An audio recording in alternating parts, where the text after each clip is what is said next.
The Doors, not the Meatloaf. Strangest. Oh no, Billy Joel was number 5. All right, I feel better about myself. All right, do I need to put this on now? Yes. So, right. David, you were on with Ben and I right after SVB went down in March. So I had Sean take a listen and just give us some notes, anything worth bringing back up.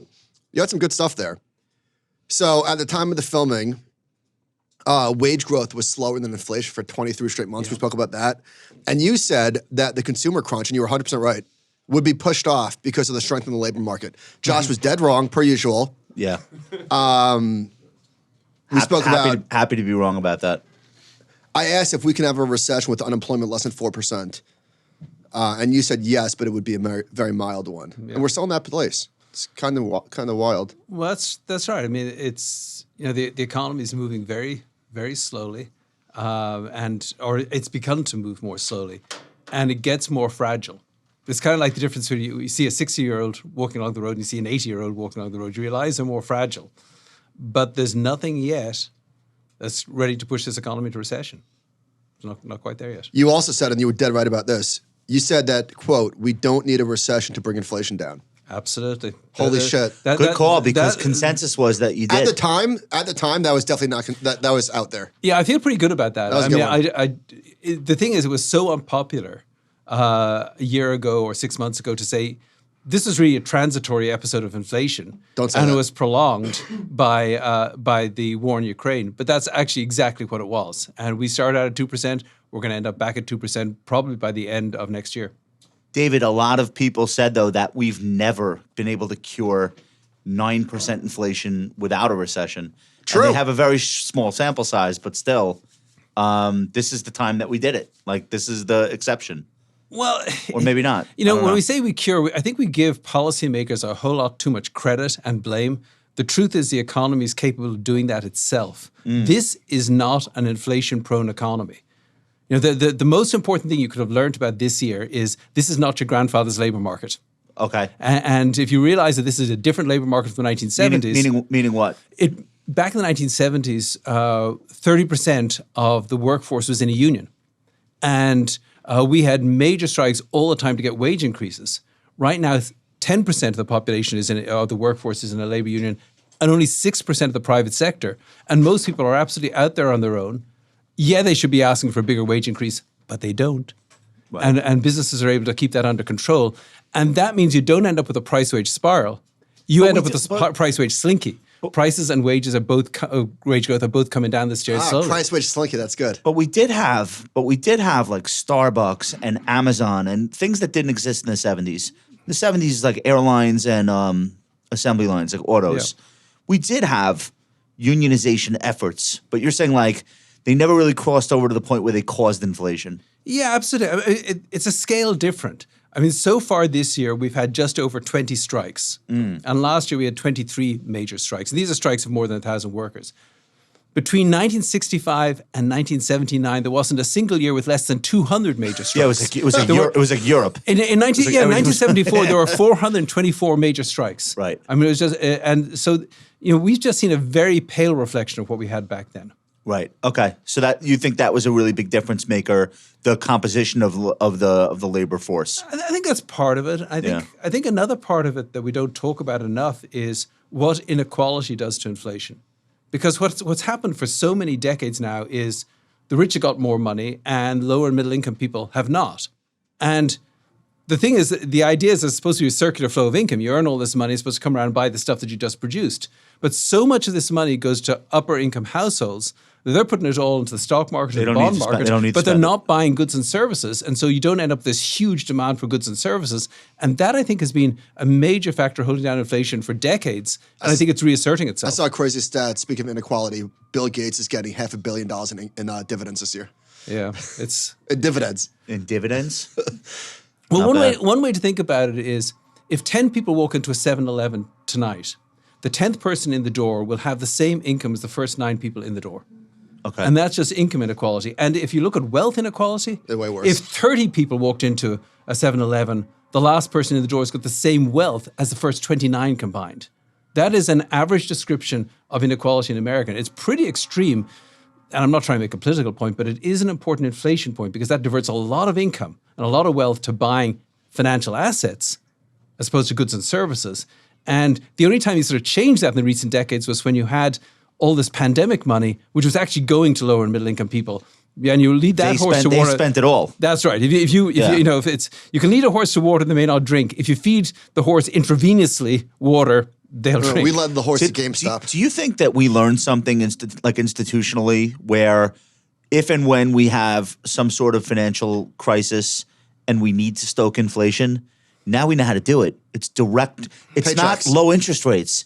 Because that's just more bond buying. Exactly. It's literally give the money to people who need to spend it, and they absolutely will. David, during the next recession, you think that's what's going to happen? No. We know now. What we know is that central banks can fix financial crises, but it takes central governments through fiscal policy to fix recessions. But did we learn it? Like, do you think that people are like, oh, that really worked? I think economists know this, but whether that filters through to policy. We had a real experiment, though. Like, we had a real-time actual experiment. But wait, what happens? Hang on. If in the next recession we send checks out and there's no pandemic, because obviously that was part of the inflation, would the checks have caused inflation the same way? Probably not. They would have caused some inflation, not as much, but they would have caused inflation. Absolutely. Yeah. I mean, we didn't have a particular supply problem in terms of food, but food prices went through the roof because of extra demand, and it was because of more consumption of food. It wasn't because of less supply. But my question to you is: do the politicians say, "No, last time we did that, we got 9% inflation. We're not doing that again," or last time we did that, we fixed the recession, or we did too much of it? I think that the answer is we did too much of it. We simply doubled the dose. The last one was the medicine was correct. We just gave the economy too much of a dose. Yeah, I agree with that. Oh, you guys want to start the show? Let's do it. All right, let's do it. 3 claps coming in. John, I like that sweater. What is that? Is that like geodesic? What's the word to describe that? Styling, my man. I love it. Covenant Friends, episode 120.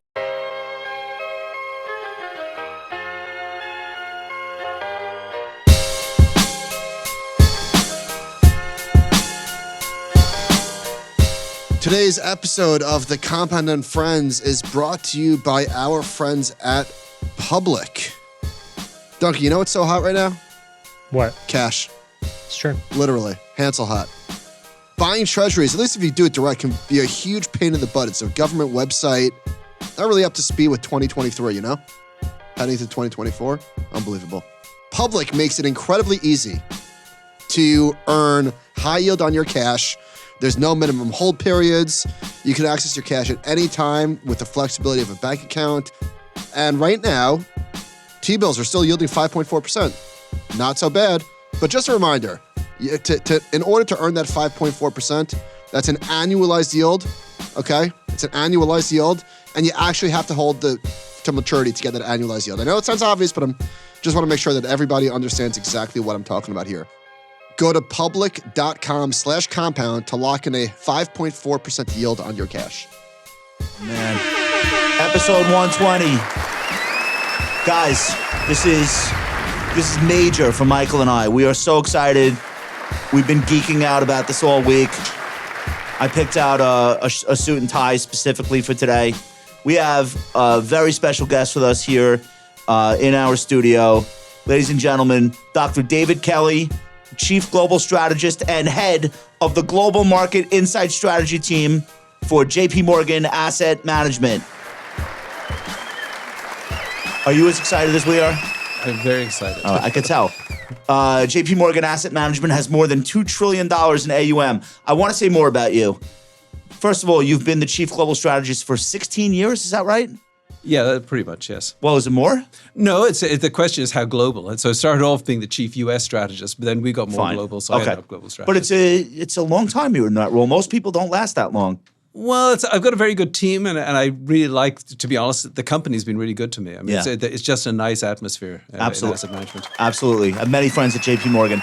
33 years at the bank.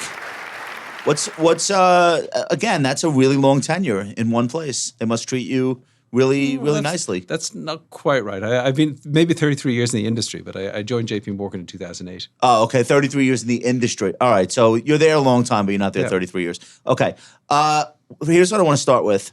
You do this really great thing, weekly market recap. That's your team. How many people do you have on your team, research people? We've got 30 strategists and analysts around the world. Okay, who does that go to? I mean, I get it, but like, who does that go to? It goes to thousands of financial advisors and institutional investors here in the United States, but we do something similar in Europe and in Asia. Okay, so these are clients of JP Morgan Asset Management, and you guys are... That's right.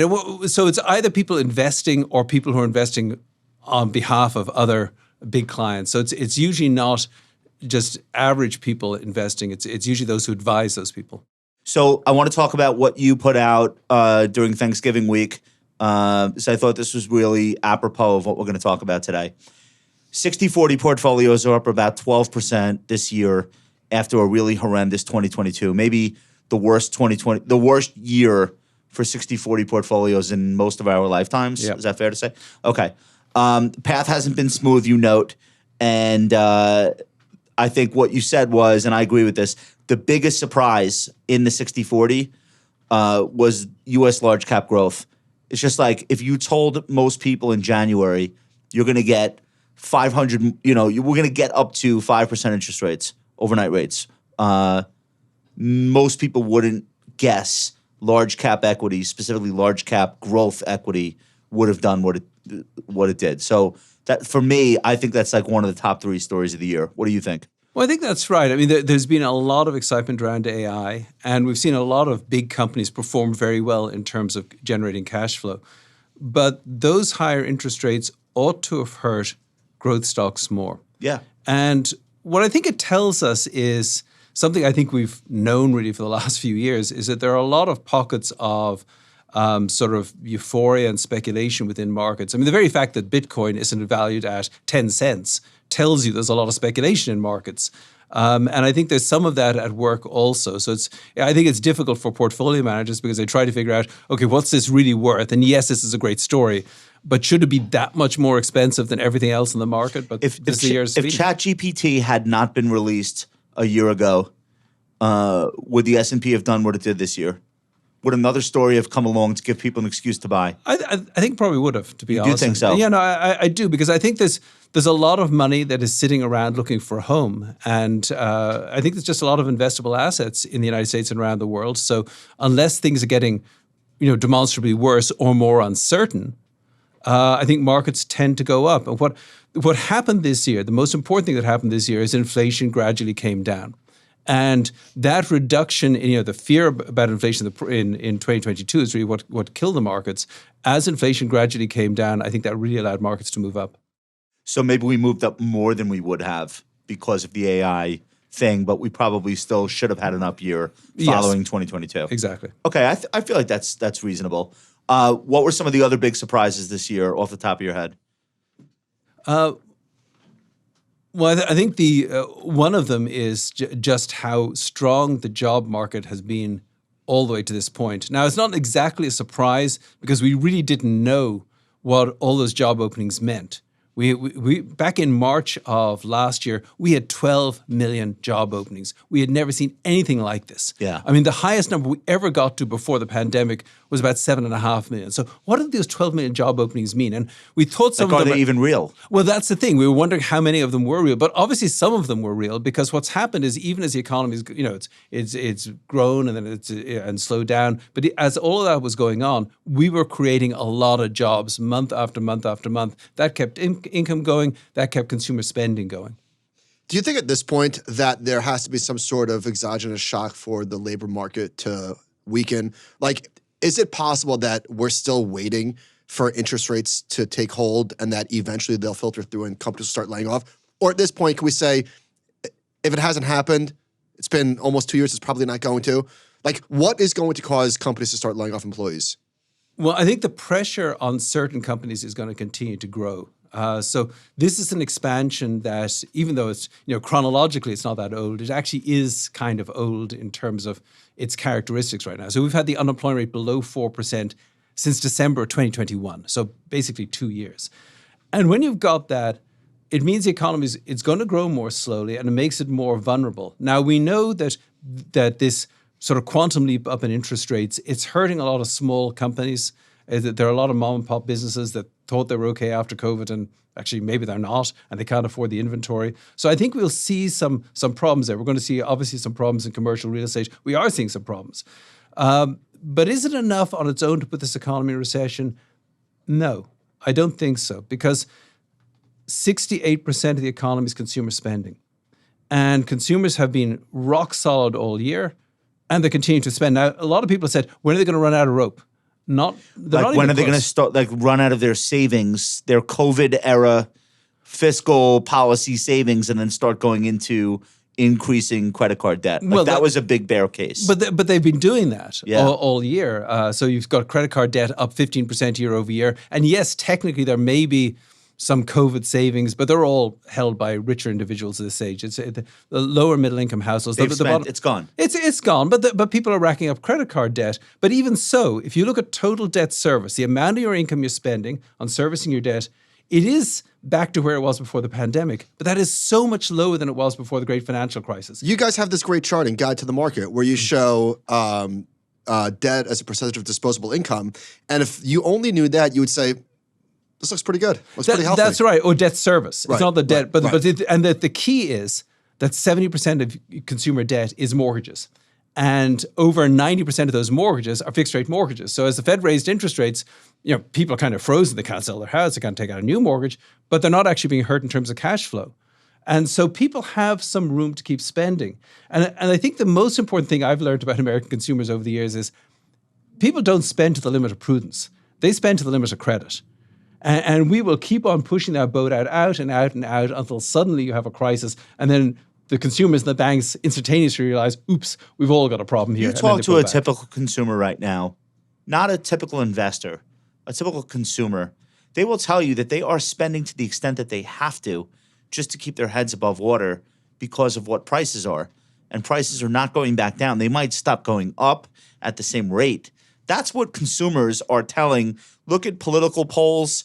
That's what they are telling the media. You don't have to believe it, but that's how they feel. Well, you don't see it that way? Well, that's how they feel. But the two parts. When people tell me that consumers are only spending what they need, I say, come to Costco. Well, that's what they say. If you look at the carts in Costco and the stuff that people buy, it changes your mind. We don't all need air fryers. We don't need enough mustard for a generation. Okay. No, we don't. So that's one thing. But the other issue I think is really important because you're right. People feel very gloomy about the economy. Amazingly so. I mean, if you look at you remember the combination of unemployment and inflation? It used to be called the misery index. Yeah. That is better than it's been 80% of the time in the last 50 years. But if you look at the index of consumer sentiment, it's worse than it's been 93% of the time. Because people hate high prices more than anything else, it turns out. They've had high inflation before. But I think it's kind of weirder than that. I mean, what we have is a top quartile economy with a bottom decile attitude. And I think that coming out of COVID, everybody in this country and really around the world is in a funk. We're getting this social media feed, this cable media feed of you need to be really angry and really scared. And I think it's doing something to people because there's the relationship that you'd normally see between this economy, which is not that bad. It's actually pretty good. Do you think it's because we have two almost octogenarians running for the presidency and people are just sick of it? No. And there's not a new, younger, more dynamic leader in America? Do you think that's part of it? I think the political divide is worse than it's been for many, many years. And it's because of I think in part because of the way people consume information. I agree. Social media makes everything worse. So I have three. We've been talking a lot about this, and I have three main reasons why there's a big disconnect. Mm-hmm. I think first and foremost, it's all of the price increases. People adjust very quickly to their income adjustments, right? My real wages are up. That's great, but I'm used to it. I can't get over the fact that my burrito is now $15. I see it every day, and I can't take it. It's unbelievable. I totally agree with you. That's number one. Number two is the social media part of it, undoubtedly. There was an article today. Americans are, quote, doom spending. Here's why that's a problem. I mean, everything is painted negatively. Mm-hmm. And then the third thing is, I think people tasted how sweet it was to be working from home. Yep. And the fact that we have to go back to work, it feels like we're going backwards, and people hate going backwards. And I think those are three really powerful things when you mix them together. You might be overgeneralizing on that third thing. Which part? I think going back to work? I think maybe half the people wish they didn't have to go back, and half the people are like, thank God my life is back. Well, I think people were happy to go back 2 days I don't a know. week. I think people were happy to go back 2 days a week. And now now it's 3 days a week. And now people that I know that are going back 4 days a week, they're looking for another job. But I think people have, I think what we've realized, if you think about it, is that we have choices. Companies have choices. Maybe companies are trying to get everybody back to work, but the truth is there are a lot of businesses that can actually be done from home. And I don't think that's really, I think the first point you made about how people look at the price of something and say, how can you tell me inflation's coming down when do you realize what the price of this is? And I try to explain as an economist and a financial economist, inflation isn't the level of prices, it's the rate of change of prices. Doesn't resonate. But they don't want to hear that. no, I know that. But having said that, there is a distinct glass half empty way in which we talk about things and we look at things. I mean, if you look at gasoline prices, the national average gasoline price for regular unleaded right now is $3.25. Which is way down from a year ago, way down from a few months ago.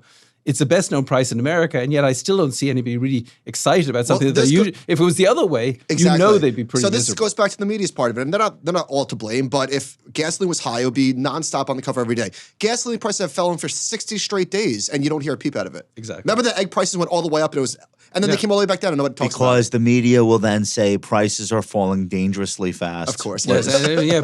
Well, think about the problems for egg farmers. Exactly. Can we pop this chart? I love this. Not to dunk on people.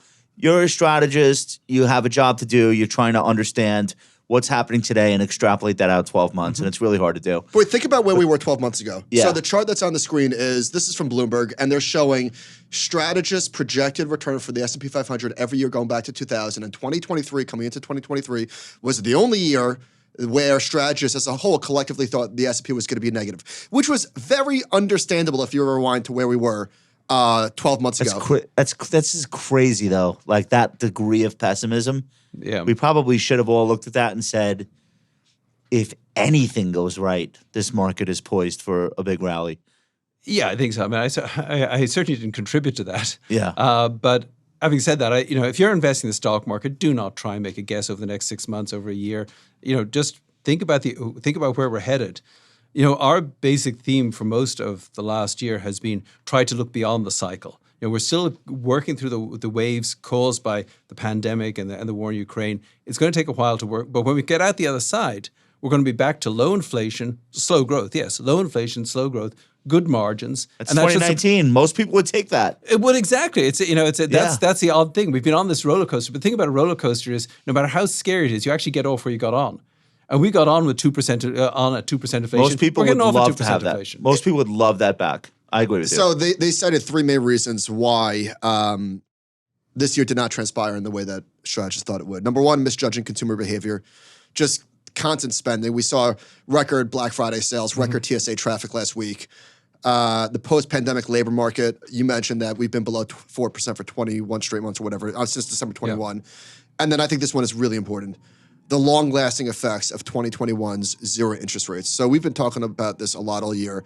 Why has it taken so long for interest rates to filter through to the economy? Well, interest rates primarily impact the housing market, but to your point, a lot of people have mortgage rates locked in from years ago. And then companies were really wise during the pandemic. They gorged on debt. So we've got this chart. This is from RBC, looking at the effective interest rate for S&P 500 companies. And it is still very, very low because 90% of their debt it's going the wrong way for the Fed. 90% of their debt is locked in long-term fixed. And if you look at like net interest expense, it's gone down because companies are earning more in their cash than the debt that they've already locked in. Yeah, but it gets back to we spent a decade with the Federal Reserve putting these super low interest rates in to try to stimulate the economy and not a peep out of it. It was the slowest recovery I've ever seen. And the same thing happened in Europe. The same thing has happened for years in Japan. When are we going to learn that monetary policy does not stimulate the economy? It'll fix a financial crisis. It won't stimulate the economy. I mean, I think we just give too much credit to these policymakers. It's kind of like you're in this boat on these very rough rapids in a river, and you got this tiny little paddle, and you're paddling away this way, and then you paddle away that way, and you think you're moving the boat, but the river's moving the boat. And I think that the Federal Reserve has overshot both ways without having much impact on the economic goals they're trying to achieve, and they should just stop it. But equally, I don't think that what the Federal Reserve has done in tightening would or could really have slowed the economy that much. You're so right. I feel like the economy bailed out the Fed because the Fed was driving 100 miles an hour in 2022 with rates still at zero before March when they raised them. And then going 100 miles an hour, they jammed on the brakes and put 500 basis points of rate hikes into the economy. And what impact did they really have? Like, you could say that the economy bailed them out. The economy's been great despite their best efforts to slow it down. Here's a question for you. Let's say the Fed moved more slowly. Let's say they only did 200 basis points worth of rate hikes. Everybody would have been screaming at them for it. Not enough. But would I wouldn't have. Well, I wanted to ask you, CPI over the last 12 months, averaging 3 and change percent. Over the last month, it's now like 2%. Like, is that where we would be? If the Fed only did 200 versus 500 basis points. I don't think the path of inflation would be much different at all. Really? Regardless of what the Fed did, because there's only one way they can do it. It's a revelation for us. It's people talk about how the Fed cuts inflation. How is the Fed supposed to cut inflation? Only by cutting aggregate demand. That's the only way they can do it. How do they can't do that? But if they didn't, well, we know they didn't because the economy grew. So you can't say we raised interest rates, it killed inflation, but growth was really strong. No, the only mechanism by which you could have done it was by slowing growth down. If you didn't slow growth down, then inflation fell. Well, not because of you. So they didn't slow growth down. No, they didn't slow growth down, and that's because huge surprise though. Well, because when the Federal Reserve raises interest rates, if they raise interest rates a bit and then they say, oh, guess what, we're going to raise them some more. What are you going to do? You're going to borrow money now before it gets even worse. Yeah. When the Federal Reserve raises interest rates, we've got so many people sitting on cash, they all got a pay increase. Yeah. When the Federal Reserve raises interest rates, it's supposed to slow down investment spending, but so much of investment spending, things like on AI, it's really not investment spending. It's spending on salaries for R&D. It's not really that interest sensitive.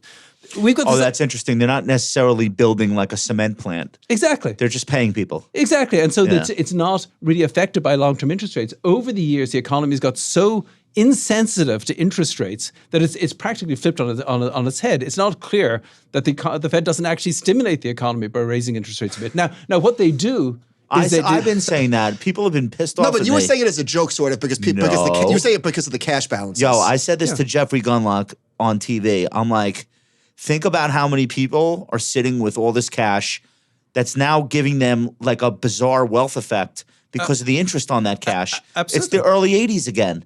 Absolutely. And then if you look at the other side of the ledger, yes, the people who own these bonds got hurt. Okay, rich people got hurt, but the people holding the mortgages, they're all fixed rate mortgages. They didn't get hurt. That's right. Or they have no mortgages because they're rich. Yeah, so it's what we found is that over the years, the effect of interest rates in either stimulating or slowing the economy has really withered away to nothing. So it used to work. Yes, it did. Yes, it did. It could have worked in a more. There are a few conditions. One is you got to have an economy with a huge manufacturing sector, which with Henry Ford is either building a plant or not. So that's really what it's all about. It's about physical investment spending.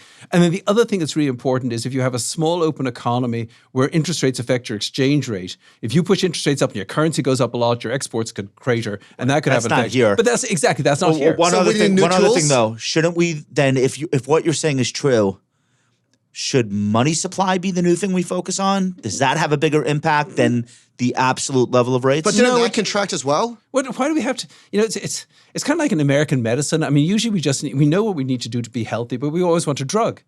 So why do we need monetary policy to fix all these problems? I want drugs right now. Same reason why 20 million people are on Ozempic already. It's just it's 6 months. So 20 million people. Most things to do with health. Those are the people buying the gallons of mustard that you're referencing. But what else does the Fed have other than interest rates? Do we need to start taxing vacations? Why do they need to fix it at all? I mean, the truth is the economy is like your own body. It will tend to heal itself. Every morning, 300 million or 325 million Americans wake up. They want to buy more stuff. They want to work more hours. They want to get ahead. When you have a recession, it's because something goes wrong. Something shocks that. But as soon as the shock dissipates, people start trying to get back to normal. The economy will try to get back to normal. So you could do fiscal policy. Yes, you've got a real problem. Give people some checks, they'll spend them. But monetary policy is not really terribly productive, and it just distorts everything in the economy. So if you're right, why can't it be an algorithm? Just the 2-year. Why can't it just be the 2-year? That's the overnight rate. You could have an algorithm, or you could just just use common sense. Just try to keep rates at, say, 2% real. So about 2% above the rate of inflation is what you should get when you save, maybe 3% above inflation if you're going to do some long-term investing, but just keep rates at a basic level. Don't mess with the housing market. Don't mess with the construction industry. All these asset prices getting pushed through the roof because of zero interest rates. You're just distorting financial markets. So generally speaking, I think monetary policy should be set to do no harm. Well, I like the idea of the Fed just being a less prominent player in the game. The problem is, work on the golf game. But the problem is, we have a financial crisis every 5 years. Most of the time, they caused it, and then they have to fix it. It's like a fireman arsonist. And in my day, when I was growing up, like people were aware of Alan Greenspan, but like it wasn't every single day, 12 of them out there giving speeches. Yep. Let's go back to when Hollywood, the military, the CIA, and Freemasonry decided on the rates, and Greenspan pretended to have some input, and then it was no. Let me distinguish between two different things. If you've got a financial crisis, like we did in the Great Financial Crisis, then you need a central bank to step in, and it's very powerful. Why did we have that crisis? Well, yes. I mean, come on. No, but that crisis was in part caused by low rates, but it was also caused by unregulated growth in the derivatives market and unregulated growth in mortgages. So there was a problem of regulation beforehand, as a problem of low rates. But I generally agree. They tend to they build bubbles. With low rates, and that does cause future problems. But other things can cause financial crisis. Before there ever was a Fed, we had intermittent financial crisis because people lose faith. But if the great thing about a central bank is they have a money tree, and so they can always buy up bad assets, and so they can calm things down. But once they've calmed things down, once they've dealt with a crisis, then maybe you need a little fiscal policy to tweak things a little bit in terms of spending if there's not enough spending. But generally, they should try to get interest rates back to a normal level so people are making good long-term investments, based on a real cost of capital. What does normal mean? Are rates appropriate today, or are they too restrictive? They're a little too high. And I think the problem is they're a little too high because we're coming a cold turkey off a period where they were way too low. In the long run, they're actually not very far off. In the long run, I'd expect 2% inflation, maybe a 4% federal funds rate, maybe a 5% 10-year treasury. There's nothing wrong with that. That would be okay. It's just hard to superimpose that on an economy that spent 15 years with 0% or close to 0% interest rates. And that's too much of a cold turkey right now. So I think you need to have lower rates in the interim, but eventually you should just try to get back to a reasonable positive return on saving, a greater positive return on investing. Can we talk about 2024? Yeah, sure. Okay. I want to reference one of your colleagues. I like Dubravko Lakos a lot. He comes on my TV show on CNBC. I think he's terrific. I know you don't like him, but I want to tell you something that he said yesterday, and just figured I'd get your take on it, because his outlook is the grimmest on Wall Street, is according to Bloomberg. Looking for negative 8% in the S&P 500 for 2024.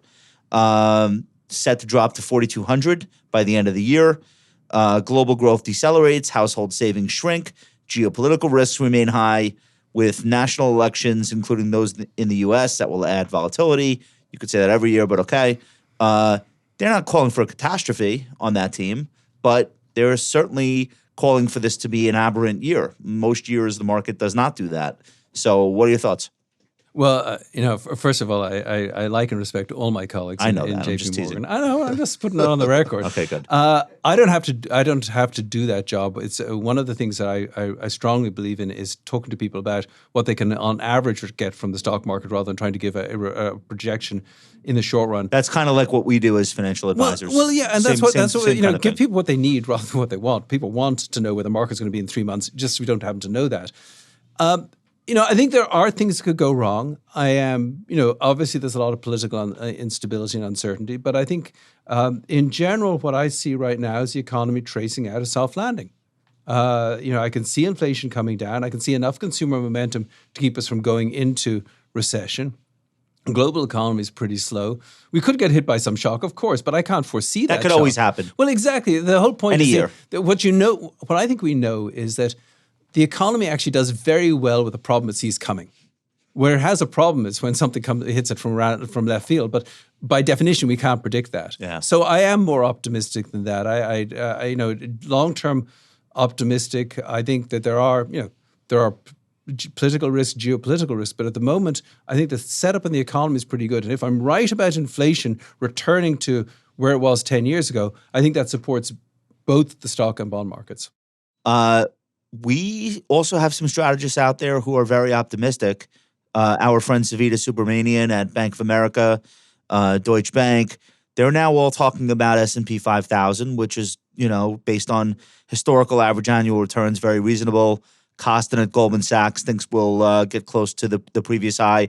Mike Wilson, who's been bearish for a while, is now constructive, 4,500 for next year. So you guys are on that particular team. I think we should let's throw this up really quickly just to set the stage. We have this chart. So look, this is an art. It's not a science. We all know. But this is where your range of targets are. I guess it's just like a more optimistic tone overall. It's not screamingly optimistic. It's not euphoric. I think that's like my big takeaway. This just looks like an average year, what people are predicting. Well, that would be the best. That would be the best forecast. I mean, to me, to try to predict the market at the end of any given year is trying to predict how many inches of snowfall you're going to get in Central Park. Yeah. You can probably predict that there'll be some snow. You just don't know what day it's going to fall on or exactly how much. If you say 5 to 10%, though, nobody gets mad, no matter what it does. But it's also first of all, it's not going to be 5 to 10% year after year. It's either higher or lower. That's almost right. Always. But it's not a bad basis from which to build an investment strategy. I think we're in an unusual situation in that, for years and years and years, I would have said be overweight stocks because bonds are just not paying you an income. Now, we've had a bit of a rally in the bond market right now, but I think you could still say right now the bonds are pretty close to fair value. You're actually getting paid a reasonable amount for right now. So I'd say be pretty balanced. I still think there's an opportunity in international. I know everybody hates me for saying that because it's been a very long time. Well, someday, but but as the dollar resumes its decline, I think that will help international do better. But overall, I do think that people have a reason to be optimistic. I mean, people always talk about rising tensions. I actually see some fading tensions. It seems to me to be clear that, for example, President Xi really would rather not get into a conflict with the United States. He's got enough on his plate. So if we can avoid a conflict with China, that's a big positive. We had a lot of, as we talked beforehand, we had a fair amount of industrial action earlier on this year with the UAW strike, the writer's strike, and the actor's strike. They're all back at work. There will be some other strikes. We went through that already. We had to worry about the debt ceiling. Well, they passed a bill to extend the debt ceiling. We worried about a government shutdown. Well, that went away too. So there are some areas where actually tensions are fading, but nobody ever talks about that, even though that's actually very important in building the market. With all respect, I agree with most of what you said, but I will see your writer's strike being resolved, and I will raise you the 2024 presidential election. You know what I mean? Like, that's the big one to me. Yeah. And not that it's had a huge impact on stock market in the past. In 2020, it didn't matter because it was a bigger story. In 2016, it was actually a positive catalyst when it ended. But this is like a big one. So we don't know what's coming, but what's here today is pretty remarkable. Liz Young tweeted a diffusion index of what the NBER tracks to declare recession is at the lowest level since October 2020. Risks are out there for sure, but this data set doesn't smell anything scary at present. So we spoke about a top quartile market or economy and a bottom decile attitude towards it. These are not to dismiss. There are obviously people that are hurting. Of course, there always are. But in aggregate, it's hard to dispute the data. Yes, that's right. I mean, and in fact, one of the problems also is this has been a very unusual economy in the post-COVID era. So things like the yield curve have been screaming recession for a long time. Turns out it was wrong. Also, the index of leading economic indicators has been screaming recession for a long time. Yeah. But if you actually look at the mechanisms or the reasons why they do say recession, you realize, wait, this is not going to work. This old measure doesn't work on the economy in 2023.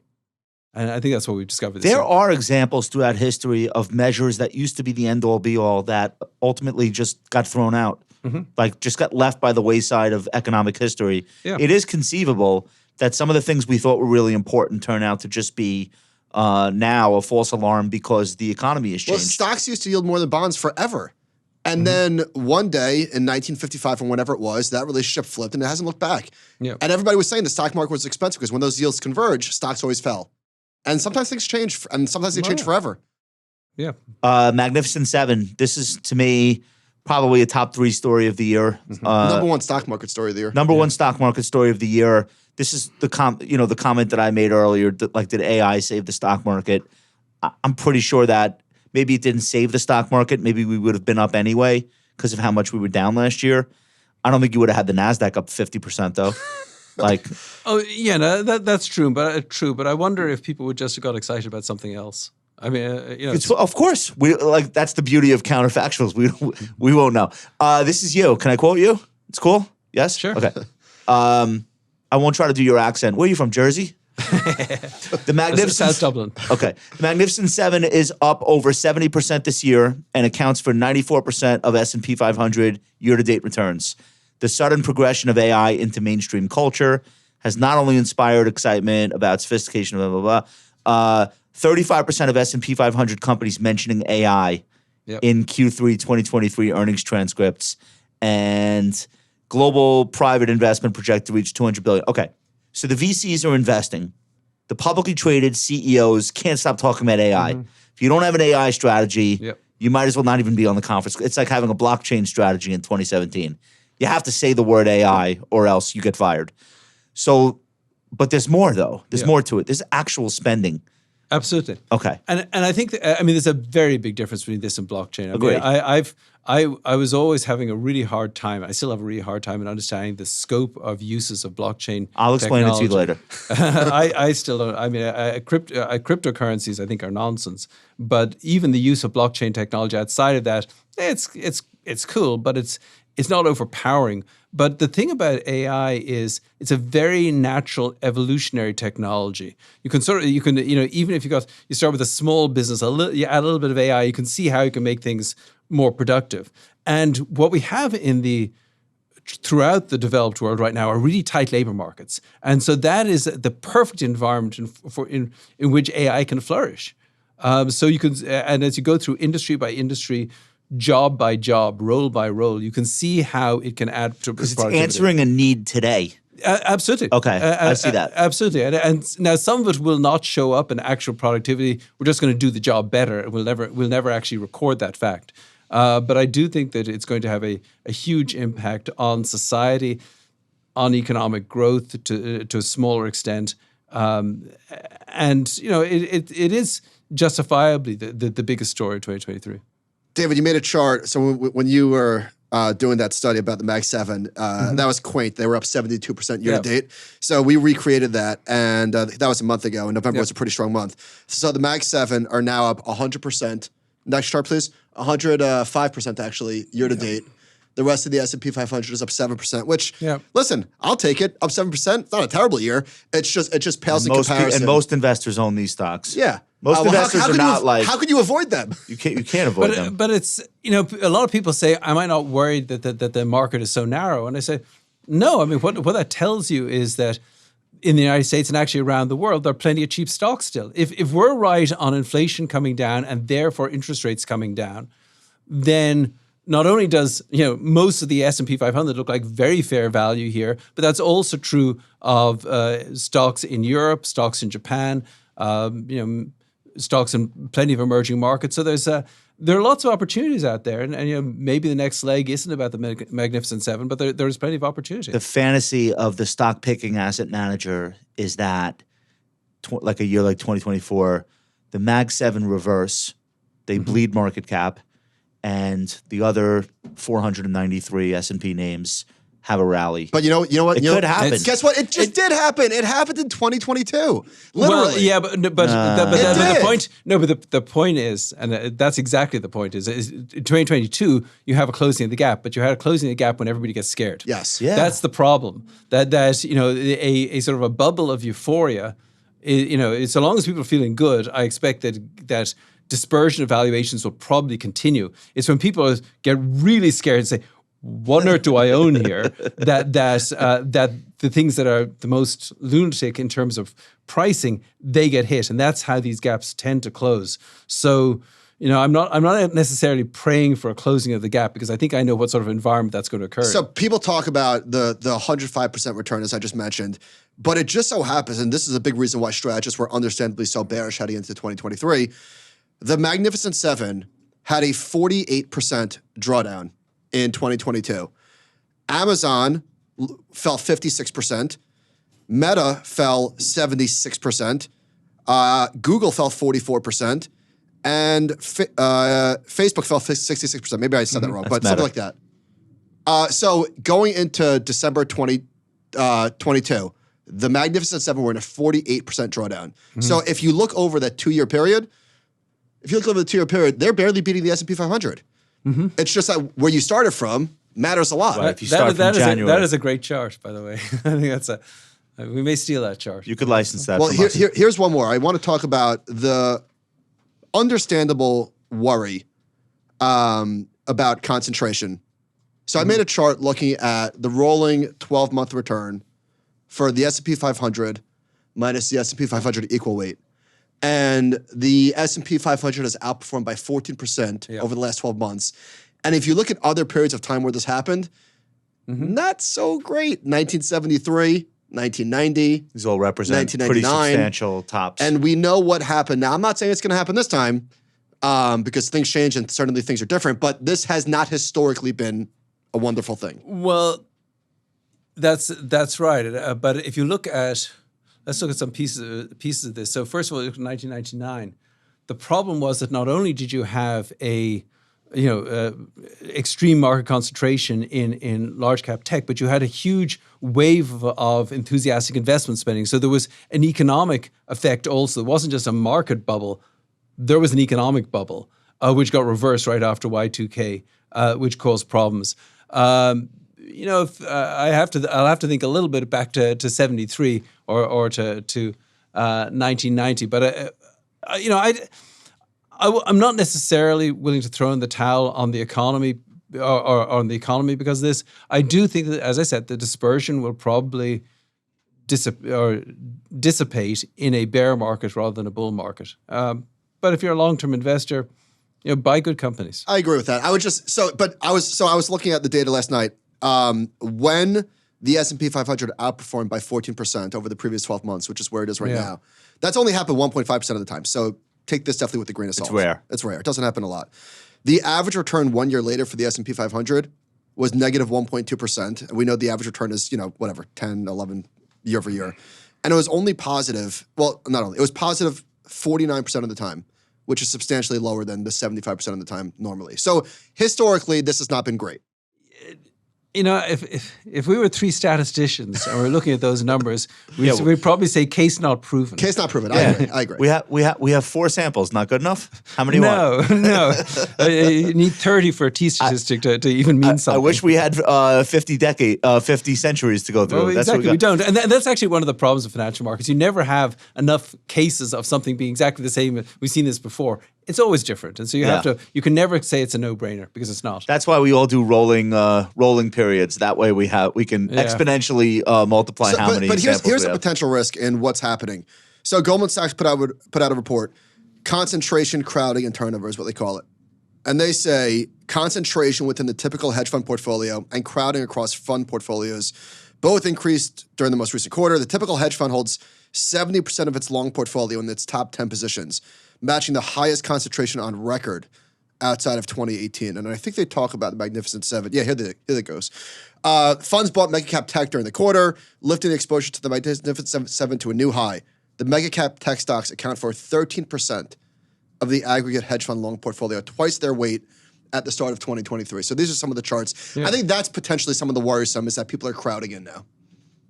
And these are big index, and they're big index weights. These are the stocks that really matter. It means, yes, of course, but it means that some investors are, badly positioned in terms of valuations. And as I said, the gap usually closes in a bear market. But when I look at the market overall, is it expensive? No. So maybe you have a period where this continues for a while, and in the long run, however it sorts itself out, we're not at expensive valuations right now. And that's a big difference, for example, back to 2000. You pointed out earlier you had, at the end of 1999, we had a very expensive stock market given the underlying inflation and interest rate dynamics. If we're headed back... Yeah, it's like a 36 PE on the S&P, 90 on the NASDAQ. But more than that, it was in an economy which had genuinely higher inflation and interest rates than I think we're going to see unfold going forward. You had a Y2K spending bubble too. You had a lot of weird things going on then too. Yeah, but it's really the valuation. The overall valuations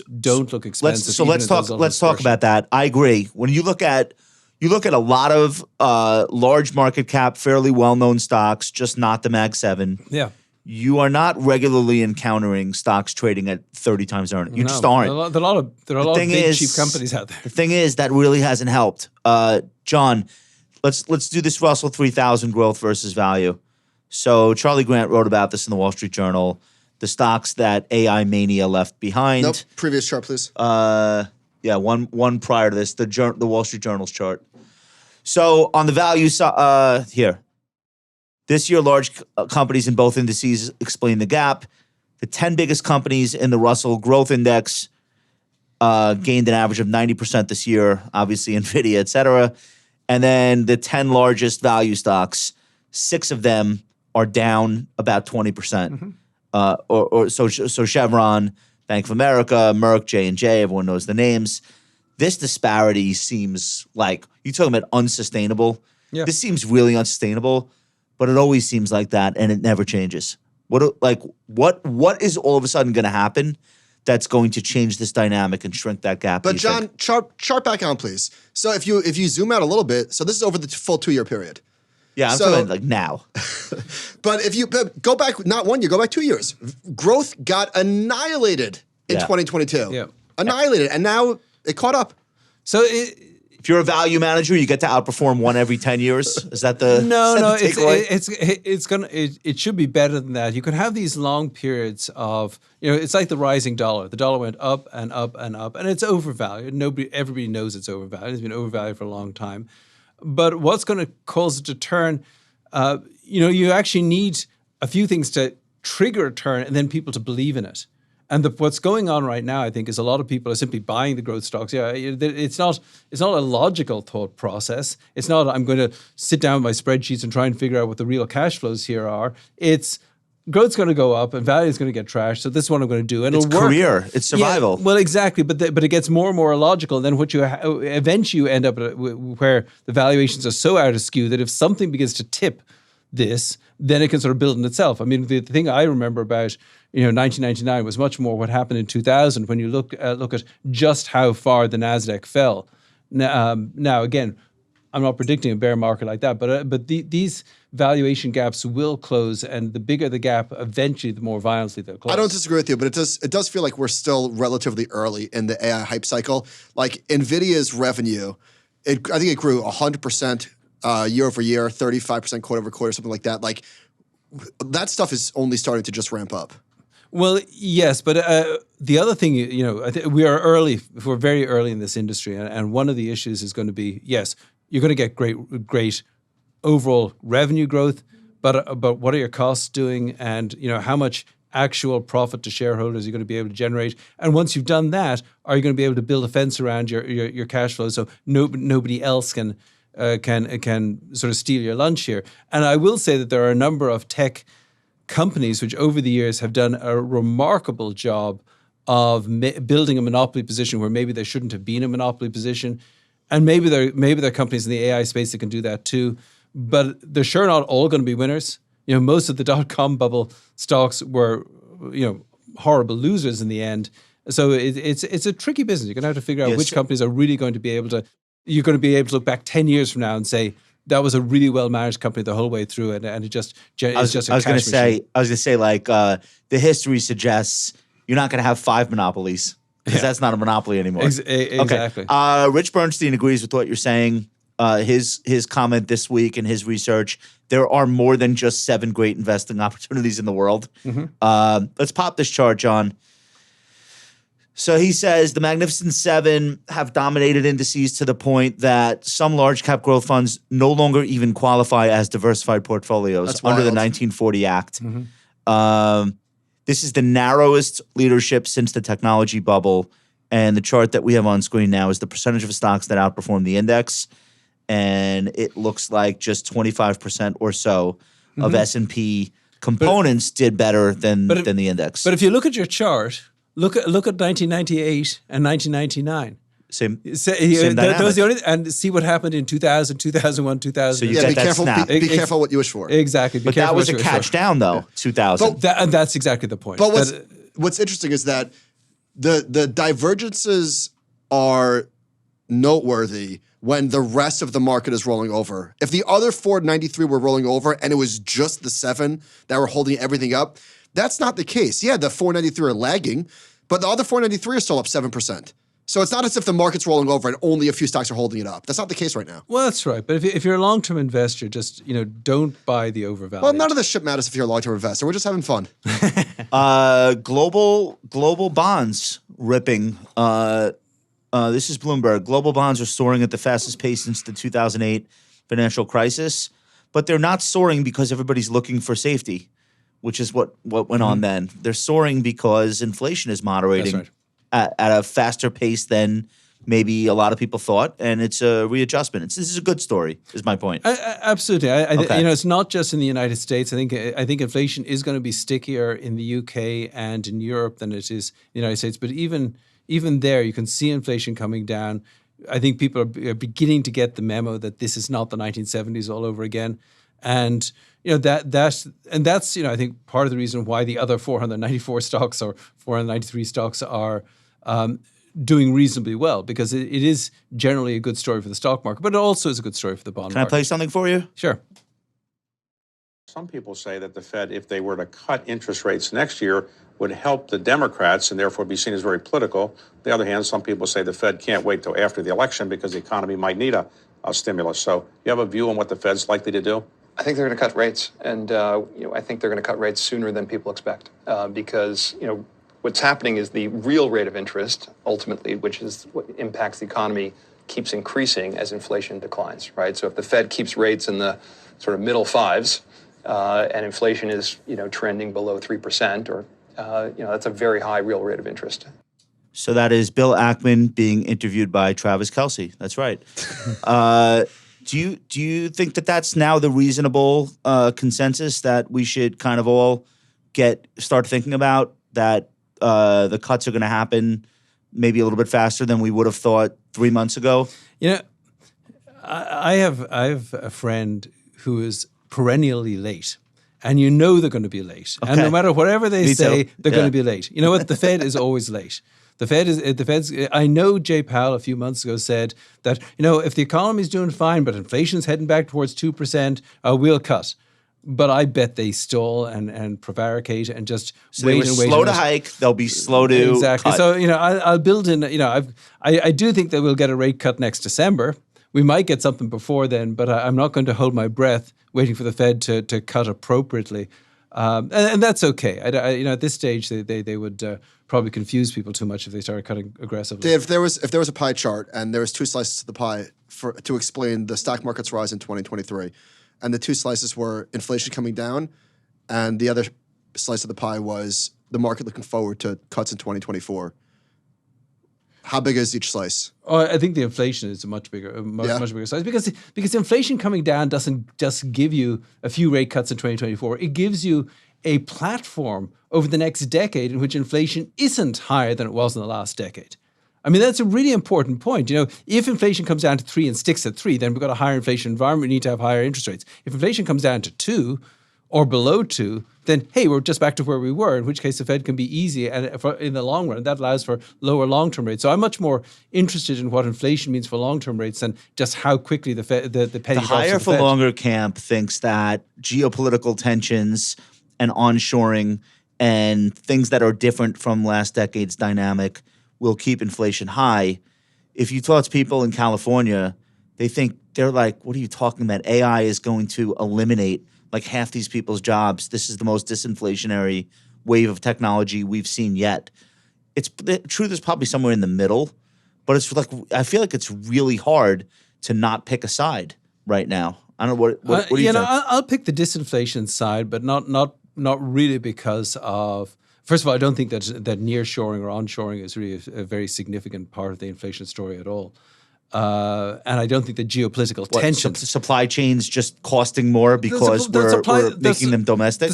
Global supply chains have basically come back into balance anyway. And if we import stuff from Mexico as opposed to China, it's not going to make that much difference to our inflation story.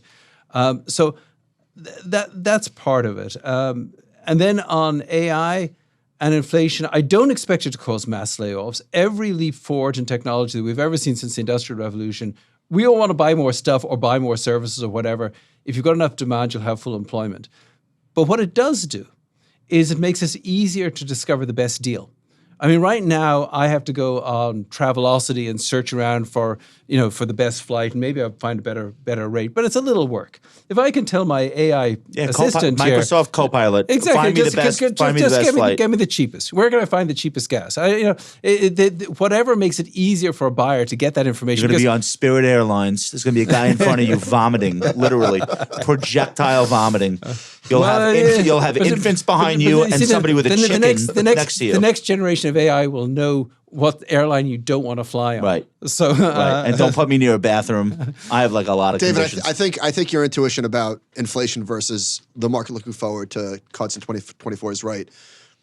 One of my big things is that even if you knew A, the news of next year, or B, even if you were to be given some like actual variables, you probably still wouldn't have a great confidence in guessing what the market would do. Mm-hmm. However, inflation is one of those things that actually matters a lot.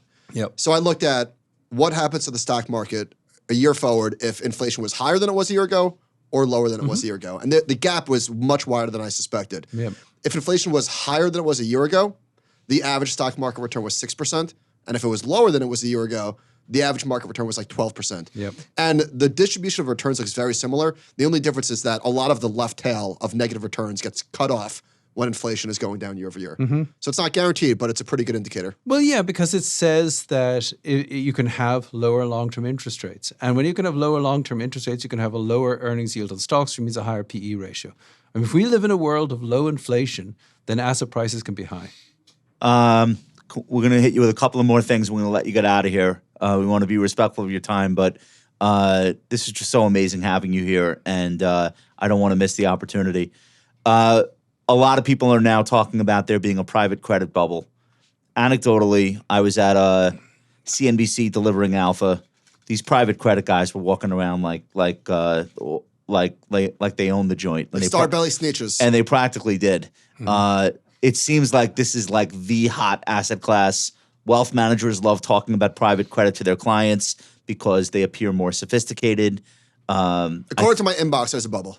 Yeah. Well, so maybe there isn't. This is the chairman of UBS, Com Kelleher, who Irish? Sounds like it. Yes. Sure sounds like it. Warned against growing risks in private credit as the market continues to boom. Quote, there is clearly an asset bubble going on in private credit. He said this at the FT Global Banking Summit on Tuesday. There are many other asset bubbles building. What it needs is just one thing to trigger, he calls it a fiduciary crisis. This is now a $1.6 trillion industry. We've seen this movie before. You get an area of the market where a lot of loans are being made that's not a traditional bank. You find out later that a lot of people are involved that you didn't know were involved. You find out that there's a domino effect because of the way that some of these assets are being used to collateralize other assets. Is it Chicken Little to say this is the next market event? Or do we not know enough yet? Or are the fears overblown, or what do you think? What do you think generally about the topic? Well, I think it's right to be fearful about this. The problem in the thing that I always worry about when it comes to sort of credit issues is the market rewarding the most reckless? If you'll make the loan that a more prudent person wouldn't, if you get all the business because of that, and you grow your business because of that, then you can. That is the story of private credit. Well, that's they're saying the banks are on the sideline. They will not make these loans. We will, And we have plenty of collateral. We have all this money behind us. Now, I should say that there's probably more space for rational private credit loans today than there would have been before the regulation that followed the great financial crisis. But still, I do worry about it. The longer it goes on, the bigger the risk. Does it amount to a systematic threat to the global economy? Not like the global financial crisis. Subprime was only $200 billion, and the number was scoffed at. Like, how could that really? But it's not that subprime itself; it's everything that was stacked on top of it. All the derivatives built on top of it, Can we put this, but John, also the amount of leverage that institutions were using. This is the blue is the value of current global private credit assets under management, which you can see. Doesn't look like a bubble. And the black is unused capital. So just on the surface, 1.6 trillion, but like, let's humor me. 10 years ago, under 500 million. But wait a minute. So we were talking to, I was talking under 500 billion. I was talking to Cam Harvey before we started recording about private credit. And I don't want to put words in his mouth, but he doesn't say that he loves it, but he likes the idea of it better than banks making these loans. So banks are stepping away from these loans for regulatory purposes. They're not making these loans anymore. So there's a better asset liability match on that end. And he's like, who would you rather making these loans and giving these term sheets? I would agree with that. A random bank or Apollo? Who do you think is like being more stringent? Who's more systemically important? But also, who's putting together more stringent term sheets? Well, that I'm not so I'm not so sure that these loans are that pristine. In fact, I think they're quite the opposite in many cases. But from my perspective, as a sort of a strategist and investor, the real question is this a systematic risk that could have such financial repercussions as to sink the economy and therefore affect markets overall? I don't think so. I don't think that's where we are. So right I think that there could be some poor outcomes maybe for investors. Yes, but not necessarily like something to. And the other thing is, because of the great financial crisis, the great financial crisis didn't have to happen because even, as it was unfolding around us, if the authorities had made decisions which they ultimately made at the outset, we wouldn't have had the crisis. And so what you saw with the mini banking crisis we had earlier on this year is just how quickly the Fed and Treasury and the government moved in to try to squash this thing out and to make sure that we didn't have a domino effect. We did it in a weekend. They spend a lot more time looking at dominoes than they ever did before. And I think that does give us a measure of protection from a macro systematic perspective. Nobody wants to preside over GFC2. Therefore, we're reacting quicker. Yes. I think it's a great place to leave it. Did you have fun on the show today? I certainly did. You did? Okay. So this is the intermission. And then we're going to do another hour and a half, and we're going to let you. We always end the show every week, David, with favorites. And we try to give the listeners, the viewers, something that we're reading, we're watching, we're listening to, something that you're doing in your spare time maybe. What do you think people should know about? Well, I spent a lot of time running. I just did the Philadelphia Marathon like 2 weeks ago, and I'm aging into to be actually a good runner. I'm not getting any faster, but I am getting older. And so that is helping. So what does that mean? Like the people that you're comparing your time with are falling apart at a faster rate? That's right. So now I've just gone over the age 60 bracket. Duncan's got a runner in the family. I mean, she's not aging. She's very young. To a lesser extent, I'm also a runner, but I just don't run marathons. But, my wife runs marathons. My two sons ran Philly with me, and we're all going to run Boston for the Dana-Farber Cancer Institute in awesome. April. So that's really cool. Very cool. What's your favorite running shoe? They're Nike Zooms, but they actually have to be from 2020 because every year they change them just a little bit, and the 2020 ones fit me. So you stockpile them? You bought a bunch? I know this website. Okay. Very cool. Very cool. Michael, you have a favorite for us this week? All right, so you put that Fargo. I was going to say that, but I'll let that take it. Okay. It's all yours. So I don't know why I skipped a few seasons. Yeah. So Fargo is on FX, but also... You ever watch the show? I watch it on Hulu. You watch Fargo? I watched the movie. Great movie. So incredibly, Fargo's in my top 10 movies. Incredibly, the show is thematically very, very similar to the movie. It feels the same. It feels like the same writing, even though it's not the same writers. Thematically, it feels very similar. And this season, they've got John Hamm playing some sort of wackadoo sheriff. He has nipple rings, which isn't that important, but it's kind of important. I'm only 2.5 episodes in, but so far, so good. And then the other one that I would like to highlight is Godzilla on Apple. Which sounds ridiculous. Like, why do we need more Godzilla? And I'm not even a huge Godzilla fan. The movies feel weird to me, and I think here's why. Once you see the monster, it's sort of how much monster viewing can you do, right? Like, and so it's hard in a 2-hour period. It's hard to do like character development and also monster development. So it's just it just doesn't feel right. So Apple is doing this show, which is it's got Kurt Russell and his son are in it. And Kurt Russell's son is playing a younger version of Kurt Russell. It time travels back and forth. But there's really incredible character development and really good writing. And it's not a ton of Godzilla. It's just like very quick clips. So just the right amount. It's just the right amount. It's very well done. Very well done. Very cool. I wanted to just mention Charlie Munger. It seems like his last interview ever. So Charlie was on the Acquired podcast, which I feel like I'm talking about at this point every week. It's one of my favorite podcasts. They got into a room with Charlie Munger a couple of weeks ago, and he did like an hour and a half, and he did like really great stories and really great insights, and it's just remarkable how sharp this guy stayed for 100 years right up until the end. He said so many sensible things. You ever meet him? Yeah. No, I never did. No? Okay. Me either. And then Becky Quick did an interview with him 2 weeks ago at his house. And we're recording this on Thursday. It's gonna be on CNBC at 8:00 Thursday night. You guys will be hearing this after it aired, but I'm sure they'll air it all weekend, or you could find it in demand.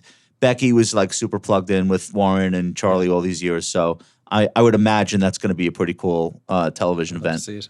So, all right, we're going to end with that. Rest in peace, Charlie Munger, one of the greats. Want to thank our special guest today. We had so much fun. Dr. David Kelly. Everybody respects you. Everybody reads you. You're terrific. We want you to keep going. And thank you for all the insights every week. Or every time you write, I learn something new. So thank you so much. Thank you. Awesome. Do you want to say something nice about me? You don't have to. I'm just going to give you the space. No, this is a lot of fun. Was this cool? This is a lot of fun. Would you come back? I'd love to do it again. Okay, what are you doing tomorrow? Just don't remember what I said this time. Okay, fair enough. No, listen. You've been very right. I got to tell you. All right. You've been very right. All right. Thank you so much to David Kelly. Duncan, great job this week. John, Daniel, Nicole. Sean's in the house. Sean, welcome to New York. Rob's here. Guys, thank you for everything. To the listeners, to the viewers, thank you for all the ratings, all the reviews. We love you. We'll see you next time.